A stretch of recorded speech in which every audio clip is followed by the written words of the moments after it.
Okay, so picture this. A war so long, the guy who started it never lived to see it end. His son didn't either. Or his grandson. We're talking about a fight over one crown that dragged on so long, it ate 5 generations of kings. And by the end, the side that was winning for almost 100 years straight somehow lost everything. That's not a spoiler, that's just how insane this war is. And here's the number that should stop you in your tracks. 116 years. On and off, sure, there were breaks, but 116 years of English and French armies trying to kill each other over who gets to sit on one throne. In that time, you get a teenage girl from a farming village who convinces an army she's hearing voices from God, and somehow she's right. You get a king who genuinely believed he was made of glass. And you get one of the biggest military plot twists in human history, where the age of the armored knight, the guy on horse who's supposed to be unstoppable, just dies, gets replaced by peasants with sticks and string, and then by giant metal tubes that spit fire. So how does a family argument over inheritance law turn into over a century of warfare that basically invents the modern nation state? Let's get into it. So here's the setup. 1328. The King of France, Charles IV, dies without a son. No brothers left either. The direct line just runs out. For the first time in 300 years, France doesn't have an obvious next king. Awkward. 2 candidates, Philip of Valois, French cousin of the dead king, exactly who the French nobles want. And then over in England, a 15-year-old kid named Edward III, who's actually got a decent claim too, because his mom was the dead king's sister. Problem is, French law suddenly decides, very conveniently, that you can't inherit the throne through your mother. Shocking twist, the French guy wins. Edward, King of England, is a teenager with no real power yet, so he shrugs it off, for now. Fast forward almost a decade. Edward's grown up. He's actually running England now, and he's got a real beef with the French king over Gascony, a wine region in southwest France that England's held for generations. The French king basically steals it. And Edward doesn't just get mad, he goes nuclear. He straight up declares himself King of France, slaps the French royal symbol onto his own coat of arms. This isn't England invades France. In Edward's head, this is the rightful king is taking back what's his. Both sides genuinely believe they're right, which, if you know anything about history, means this is about to get very ugly. Here's where things get interesting. And here's the first massive shift in how war gets fought. For the first chunk of this war, England just keeps winning. And it's because of one piece of tech, the longbow.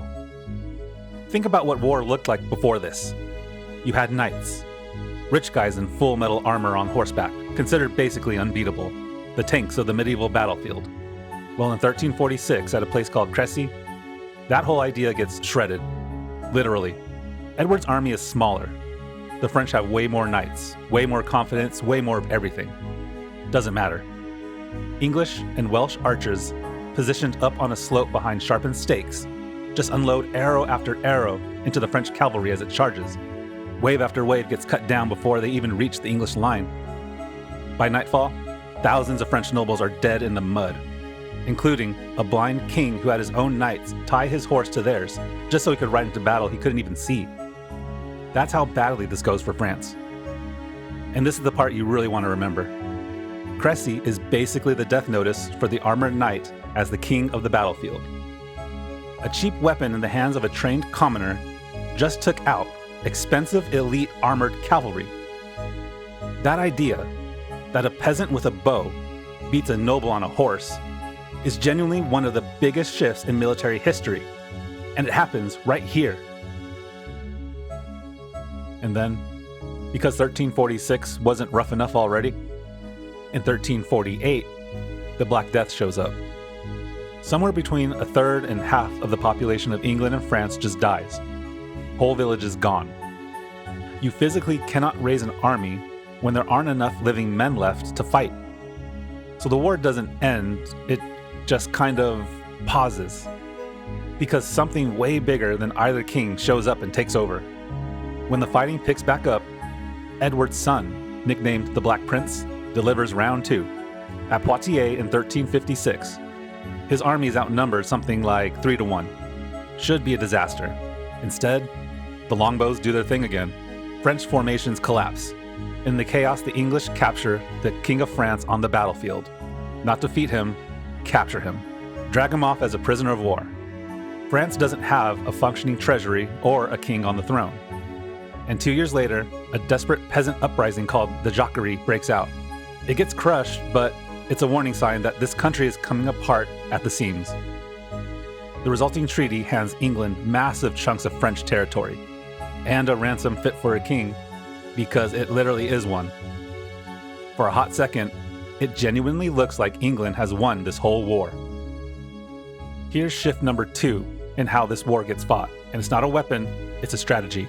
A new French king, Charles V, teams up with a commander named Bertrand du Guesclin, and they make a decision that changes everything. They simply refuse to fight England in open battle again. No more Crecy, no more Poitiers. Instead, they starve out garrisons, retake towns quietly, wear the English down instead of gambling it all on one big fight. And it works. By the 1380s, France has clawed back almost everything it lost. But then the war just kind of stalls out because both sides have bigger problems. England's got a child king and his own peasant revolt. France has a king, Charles VI, who has episodes so severe, he becomes convinced he's literally made of glass and could shatter. You cannot run a kingdom with a king like that, and French nobles start fighting each other over who actually gets to be in charge. The country is basically eating itself from the inside. And that internal chaos in France, that's exactly what a young, ambitious English king named Henry V is watching for. In 1415, with France fractured by its own civil war, Henry invades. His army is smaller, exhausted, sick with dysentery. Everything is against him. He meets a much bigger French force near a muddy field called Agincourt, and it should be a wipeout in France's favor. It is not. The mud is so bad, the heavily armored French knights, remember them? The ones who were already looking obsolete? Sink up to their knees under their own weight, and English archers just cut them down. French losses are catastrophic. English losses are almost nothing. Henry V becomes an instant legend, and 5 years later, a treaty actually disinherits the French king's own son and names Henry heir to the French throne. Let that sink in. For one brief moment, an English king is set to legally become King of France. Then Henry V dies, suddenly, of dysentery in 1422. Just weeks before the mad French king he was supposed to succeed also dies. His heir is a literal infant, crowned king of 2 countries before he can even walk. And that's the exact moment, with England closer to total victory than it has ever been, that the most unlikely person in this entire story shows up. Joan of Arc, a teenage peasant girl from a farming village, 17 years old, can't read, has 0 military training, and she walks into the French court claiming God sent her to save the country. And somehow, this desperate losing court gives her an army. That alone tells you how bad things have gotten. But here's the thing, it works. French troops who spent a generation losing suddenly believe they can win. And belief turns out to matter a lot in war. She leads the relief of the besieged city of Orléans. Town after town flips back to France, and in July 1429, the French prince finally gets crowned king with her standing right beside him. This is the turning point of the entire war. She's captured the following year, sold to the English, tried for heresy in a trial everyone knows is rigged, and burned at the stake in 1431. She's 19. But whatever she started doesn't die with her. It just keeps rolling. Now, here's the third and biggest shift in how war gets fought, and it's the one that basically closes out the medieval era for good. Charles VII rebuilds the French army into something closer to a real, professional standing force, instead of a patchwork of feudal nobles showing up whenever they feel like it.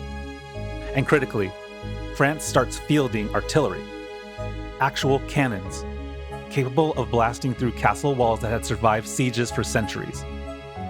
English strongholds start falling one by one. Paris flips back to France in 1436. And then the final major battle, Castillon, in 1453, gets decided almost entirely by French cannon fire tearing apart an English relief force. Historians consider this the first battle in European history won primarily by artillery. Think about the bookends here. This war opens with archers proving that armored knights on horseback are not invincible, and it closes with cannons proving that castle walls aren't invincible either. In one lifetime, two of the most dominant forms of military power in the medieval world both get knocked off their pedestal. That is an enormous deal, and it's exactly why historians treat this war as the hinge point between medieval and early modern warfare. There's no big final treaty here either. England just runs out of territory to lose, keeps only the port of Calais, and the fighting stops. A war that started over one family's claim to a crown ends with England almost completely pushed off French soil, and a France that comes out more centralized, more organized, and with a much stronger sense of itself as one nation. So let's be real about what this actually cost. Generations of French and English families lost fathers and sons to a fight most of them never had any say in. Entire regions of France got burned, then burned again, by raiding parties designed purely to terrorize civilians, not win ground. Combine that with plague and famine overlapping for over a century, and some parts of France don't get their population back for 100 years. But out of all that, something genuinely new gets built. Not just new weapons, a new idea of what a nation even is. Before this war, France and England were kind of loose, overlapping feudal claims. By the end of it, they're two separate countries with a real sense of national identity, sharper borders, and armies that report to a king instead of a scattered group of nobles. The war that started as a family argument over inheritance law ends up drawing in blood, a line between two nations that are still right next to each other today. If you learned something new, smash that like button and subscribe. It genuinely helps this channel grow. And there's a lot more brutal, insane, world-changing history where this came from. History lives in every grain of the hourglass. We'll see you in the next era.